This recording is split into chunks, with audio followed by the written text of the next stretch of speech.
Min, cepet sembuh ya. Sampeyan dinanti anakmu. Sampeyan ganti sing tak kurung. Terus anakmu ning njaba.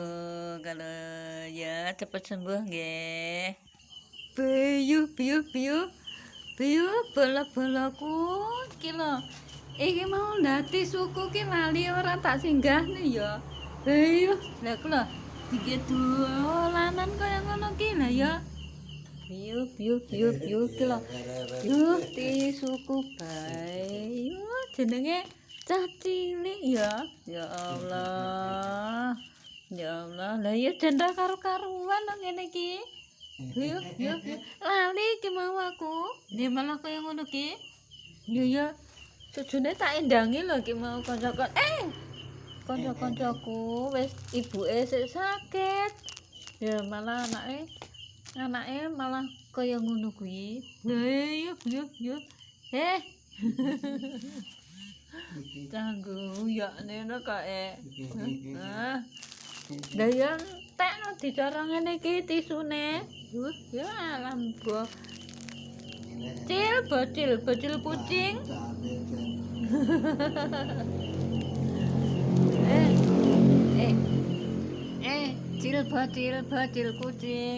Didongak-dongak nih. Doakan ya, mamimu, ibumu cepet sembuh. Kaya ngono gek ditunggoni Mbah Gong lho. Malah kaya ngono kuwi. Yo. Demen. Cah. Kaya ngono iki gek piye kuwi lho. Tak ringkesi tisuku.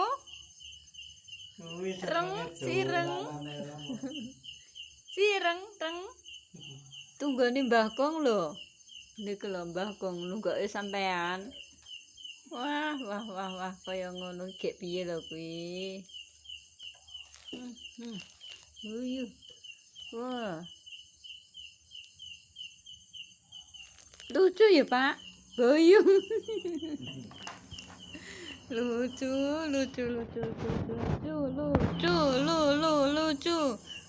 Uyuh gek malah tisune malah yuh sejene iki mandang tak aku nang njaba ngendaki lho ya. Atokno ya tisuku entekno. Kaya ngono ki kanca-kanca. Matur suwun nggih. Matur suwun rawuhipun. Ning, sireng. Ya.